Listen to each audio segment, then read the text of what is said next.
Bannayuganda mwenna era bannankyukakyuka mwenna luno olunaku lwe lubadde luggalawo General Assembly eya World Liberty Congress nga tuli wano mu Parliament ye Berlin mu ggwanga Germany. Omulamwa gwe njagala okwogerako leero ye foreign policy ya Museveni eya NRM kuba emyaka mingi abadde ajja mu nsi nga zino German n'agenda mu US n'agenda mu Europe n'ebitundu ebirala ng'agamba ye muntu atabankanya East African region nti yawaniridde ekitundu kya East Africa okugiwa stability nga senior leader. Naye bw'olaba ekigenda mu maaso mu East African region clearly tulina insecurity buli nsi gy'otunulako. Bw'otunula ekigenda mu maaso Tanzania, bw'olaba ekigenda mu maaso DRC, Sudan n'ensi endala olaba nti insecurity yeeyongedde nga catalyst aliwo mu kavuyo ako ye Yoweri Kaguta Museveni. So tubakubiriza bannayuganda nti tokkiriza bulimba bw'owulira okuva mu bawagizi ba NRM oba ne gavumenti yennyini okulimba abantu naddala mu diaspora gye bajja okwewola ssente n'ebintu ebirala nti be bayimirizaawo East Africa. East Africa is insecure we twogerera olwa policies za Yoweri Kaguta Museveni kyobola nti twetaaga enkyukakyuka okuleeta gavumenti egenda okuyamba okuzzaawo democracy agenda okuyamba okustabilizinga East African region. Mulaba ebigenda mu maaso Tanzania teyalinga bwetyo naye bakopye Museveni byakola. In fact batutegeezeza nti waliwo ne intervention eziva e Uganda okutuuka e Tanzania okuleeta obuvuyo obwo obuliwo. Ezo interventions zonna ze mulabye e DRC, e South Sudan, e Tanzania n'ensi endala mu region zivudde ku policies za Yoweri Kaguta Museveni. Yeyo reason lwaki twetaaga enkyukakyuka bannayuganda okulaba tuteekawo gavumenti egenda okuzzaawo constitutionalism, okuzzaawo democracy, human rights ne governance agenda okuyamba East African community to be one family, okuyamba trade and investment across borders n'okuyamba bannayuganda abasuubuzi, abalimi n'abalala bonna abasuubula ebintu obitwala obitunda mu mawanga agatwetoolodde. So eyo ensonga njagala mugiteekeko essira. Ensonga ey'okubiri ekwata ku foreign policy ekoona kuweewola ssente wabweru. Gavumenti ya Museveni ebajje yeewola nnyo mu mawanga ag'enjawulo ne organizations nga World Bank ne IMF nga bajja beewola ssente on your behalf nga munnayuganda nga bagamba bagenda kujja bakole projects, bagenda kuzimba enguudo, bagenda kukola dams, bagenda kukola agricultural projects n'ebirala byonna. Naye nga bw'otuuka ku ground ng'olaba projects ezikolebwa n'amalwaliro agamu mu Galabye ge bagamba ge bazimba nga Lubowa nga ssente zibula, ssente tezituuka ku ground, oba project bw'ekolebwa ebeera substandard nga temeetinga quality eyali mu proposals ze baawaayo nga beewola ssente ezo. Eyo ensonga nkulu kuba gwe nga munnayuganda ebbanja eryo gw'olisasula. We twogerera tulina 100 trillion shillings in debt ng'ezo ssente ezo munnayuganda gw'olina ozisasula. Tubakubiriza mwenna bannayuganda nti eyo ensonga eya regional security n'ensonga ya financial stability ekunyigiriza gwe nga munnayuganda. Ebbanja eryo gye likoma okuba waggulu kitegeeza nti investments Uganda bw'eyisa budget tezikolebwa ku munnayuganda. Teba investinga mu healthcare, teba investinga mu education. Mulaba n'emisaala gy'aba public servants balina okwekalakaasa okweyongeza emisaala kuba budget yesinga almost 40% of national budget going to service the debt. So eyo nsonga nkulu nnyo nga munnayuganda nti onyigirizibwa on the domestic policy front. Ku foreign policy nga we mulaba regional stability issue ne national debt ekuze n'etuuka nti egenda kukunyigiriza gwe mu nsawo yo nga munnayuganda. Nga tugenda mu kalulu ka 2026 nkusaba ofokasinge ku nsonga ezo domestically ezikunyigiriza ng'ebyobulamu, nga infrastructure, enguudo muziraba, ng'emirimu bwe gikubula ne foreign policy.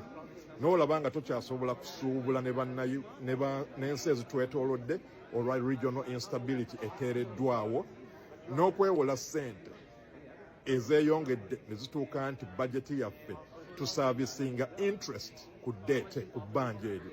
So mbakubiriza gitulonde abakulembeze abagenda okuzzaawo fiscal responsibility, tubeere nga tutambuza gavumenti yammwe bulungi bannayuganda, ng'etuyita mu kibiina kyaffe ekya NUP nga kikulembeddwa flag bearer Robert Sentamu Kyagulanyi. Sigadde ndi Dr. Daniel Kauma, NUP Diaspora Team Leader, ng'ogenda okuba akalowooza ku nsonga ezo, ani agenda okuzzaawo stability mu region, ani agenda okuzzaawo fiscal responsibility, ani agenda okuyamba okutereeza domestic policy. Ebyo ebintu byonna bikwata ku nsawo yo nga munnayuganda. Akalulu ka 2026 londa abakulembeze abagenda okutuyamba okutereeza eggwanga lyaffe. Katonda abakuume abeere nammwe. Nsigadde ndi Dr. Daniel Kauma, NUP Diaspora Team Leader. Tugaddewo olukiiko lwaffe wano mu Berlin Parliament, naye mbadde njagala koona ku nsonga ezo, era byebintu ebimu bye tubadde twogerako mu lukiiko luno, okulaba nti tuzzaawo eddembe mu mawanga gaffe agafugibwa bannakyemalira. Era Museveni 26 twagala abeere ng'avudde mu ggwanga, tutereeze tuzimbe eggwanga lyaffe. Katonda bakuume abeere naawe. Londa Uganda empya. They are all freedom fighters from across the globe. We have been in this room today deliberating on a number of resolutions, and one of the key resolutions that we have tackled today is the issue of political prisoners.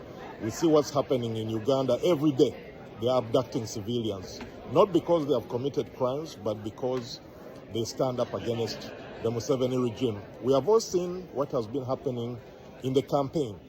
There's video footage, and the only footage available so far is that of NRM supporters holding rocks, sticks, among other gadgets, beating up police officers and NUP supporters. But what is surprising, the spokesperson of police comes out and says that they are arresting and rounding up NUP campaign members of our president because they committed crimes. What they are not showing is any evidence. The police spokesperson has not pointed at any single video footage.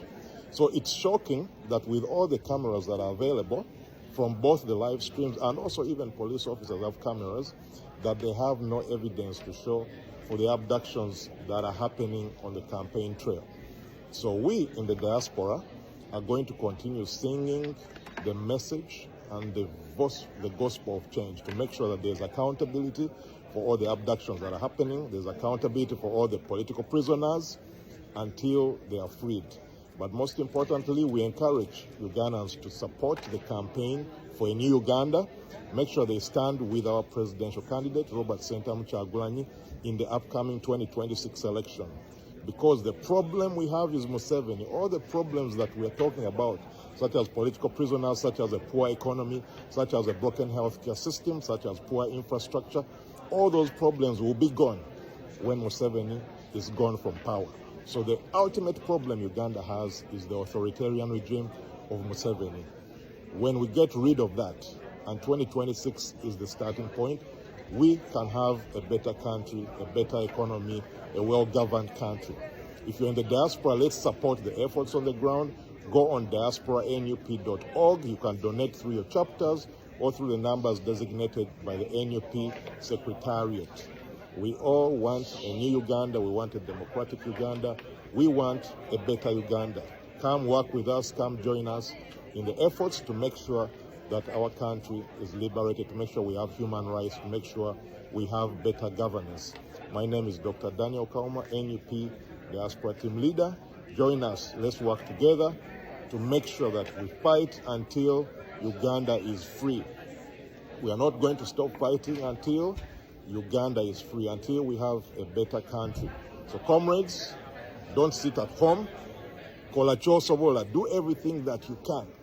If you can donate, donate.